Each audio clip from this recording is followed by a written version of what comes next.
राधनपुर नाम का एक बहुत ही बड़ा गांव था जिसमें एक लड़का रहता था जिसका नाम मोनू था। मोनू के बचपन ही में माता पिता का निधन हो गया था। मोनू के रिश्तेदारों ने उसको बड़ा किया था।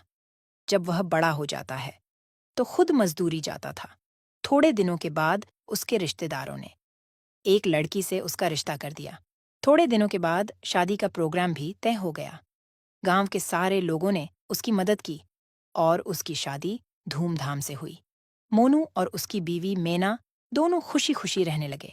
मोनू रोजाना मजदूरी जाता था। उससे उसका घर का गुजारा होता था। कुछ सालों बाद उसकी मृत्यु हो जाती है।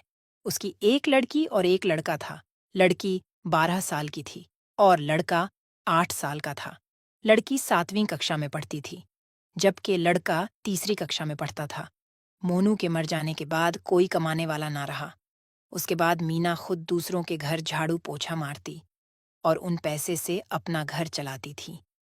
एक दिन सुबह जब उसकी बेटी और उसका बेटा स्कूल जाने लगे तभी उसकी लड़की कहने लगी, मम्मी, आज तो टीचर ने बोला था फीस लेकर आना। अरे बेटी, पैसे नहीं हैं। चल, मैं आज मालिकन के पास से लेकर आऊंगी। मम्मी मुझे 10 रुपए दे दो, मुझे आइसक्रीम खानी है। बेटा अभी नहीं है, शाम को तुझे दूंगी। बेटा और बेटी दोनों स्कूल चले जाते हैं और मैना भी झाड़ू पोछा के लिए मालिकन के घर चली जाती है। झाड़ू पोछा कर लेती है तो मालिकन से पैसे मांगती है। जी मालिकन, मुझे कुछ पैसों की जरूरत है। स्कूल की फीस भी भरनी है, कुछ घर में राशन लाना है। मालिकन कुछ पैसे दे देती है। मैना उसे लेकर अपने घर आ जाती है। जब शाम के 5 बजे थे, स्कूल की छुट्टी होती है। उस वक्त खाना बना रही होती है। तभी लड़की और उसका लड़का स्कूल से आते हैं। लड़की अपने मम्मी से कहती है, मम्मी, आपको पैसे मिले आंटी से। मुझे कल स्कूल में फीस जमा करवानी है। हाँ बेटी, मैं पैसे लेकर आई हूँ। कल मैं जमा करवा दूंगी। मम्मी मुझे पैसे दो, आइसक्रीम खानी है। ले बेटा। तभी मैना पैसों का हिसाब लगाती है। मैंने फीस के पैसे अलग रख दिए हैं, कुछ बच्चों के लिए अलग रख दिए हैं। अभी तो राशन लाना बाकी है, कुछ ही पैसे हैं। इतने पैसों से तो आज रात का ही राशन आएगा। कल क्या होगा?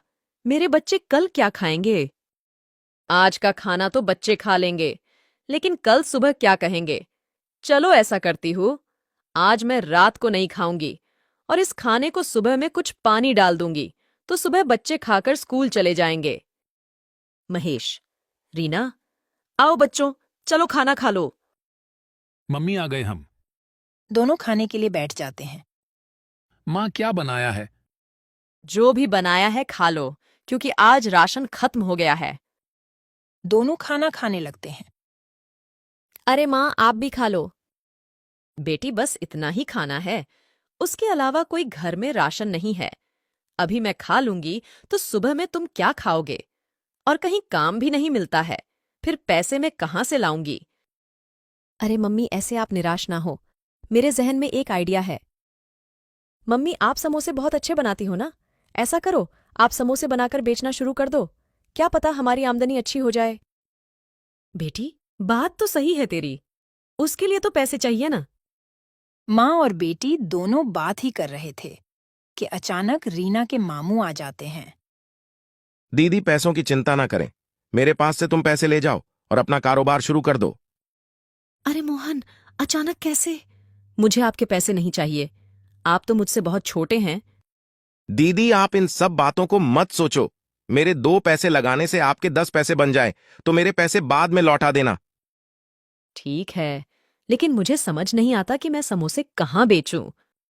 मम्मी, स्कूल के बाहर, जहां मजदूर के आने जाने का रास्ता भी है और स्कूल के बच्चे भी खाएंगे। रीना, तुमने तो बहुत ही अच्छा आइडिया दिया। उसके बाद मोहन अपनी बहन मैना को पैसे देकर चला जाता है। अगले ही दिन मैना स्कूल के सामने आम सड़क पर लगा देती है। वहां पर समोसे खाने के लिए मजदूर और बच्चों की भीड़ लग जाती है।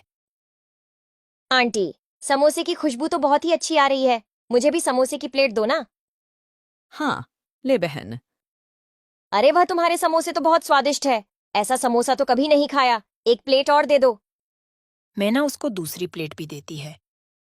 पहले ही दिन मैना के हाथ के समोसे खाकर लोगों की भीड़ लग जाती है। रात होते होते सारे समोसे बिक जाते हैं। ऐसे ही चलता रहा। आहिस्ता आहिस्ता मैना के समोसे मशहूर हो जाते हैं। दूर दूर से लोग समोसा खाने के लिए मैना के थैले के पास आते थे और मैना के घर की हालत भी अच्छी हो जाती है। रीना भी छुट्टी के बाद अपनी मम्मी के हाथ बटाती थी। एक रात मैना अपने घर पर पैसे गिन रही थी। तभी कहने लगी, मुझे हैरानी होती है। एक दिन मैं 1,000 रुपये लगाकर शुरू किया था। आज दिन के 15,000 दिन के कमाती हूँ। मैं अपने भाई को डबल पैसे वापस दूंगी और इन पैसों से अपने बच्चों का भविष्य बनाऊंगी। अगले दिन फिर समोसे लेकर बेचने निकल जाती है। शाम होते होते सारे समोसे बिक जाते हैं। तभी रीना कहती है, मम्मी आज भी बहुत बिक्री हुई है। इन पैसों को क्या करोगे? तभी वह दोनों रोड पर से बातें करते हुए घर की तरफ जा रहे थे। तभी एक तेज रफ्तार ट्रक आ रहा था, जिसने उन दोनों को कुचल डाला। उसी वक्त वह दोनों दम तोड़ देते हैं। अधूरी इच्छा होने की वजह से वो दोनों चुड़ैल बन जाते हैं। अरे मेरे महेश का क्या होगा? अभी तो बहुत छोटा है। उसकी देखभाल कौन करेगा? अम्मी अब हमारा घर कैसे चलेगा?